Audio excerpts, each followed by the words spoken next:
পৃথিবীটা আজ নিদারুণ যন্ত্রণায় ভুগছে। তার দেহ ক্লিষ্ট বিবিধ ব্যাধিতে। মানুষের মন আজ পীড়িত। সাম্প্রদায়িকতা, শোষণ, অত্যাচার রাজত্ব করছে মানুষের মনের রাজ্যে। তারা দ্রুত বেগে ছুটে চলেছে মনের পথে পথে।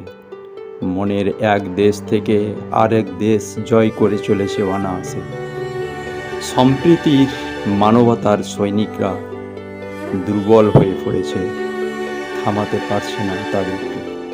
আমার বিশ্বাস আবার সম্প্রীতির মানবতার সৈনিকরা শীঘ্রই শক্তিশালী হয়ে উঠবে। নিজেদের দেহ মনে মানবতার সম্প্রীতির সালোক সংশ্লেষ করবে। তাদের পথ অবরুদ্ধ করে পরাজিত করবে। যুগে যুগে কত পরাশক্তির উদ্ভব হয়েছে, কিন্তু কালের নিয়মে তাদের পতন হয়েছে। ইতিহাসের ডিএনএ তার সাক্ষ্য দিচ্ছে।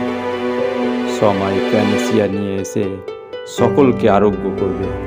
সময়ের নেত্রণ তাদের শোধন করে পরিশুদ্ধ করবে।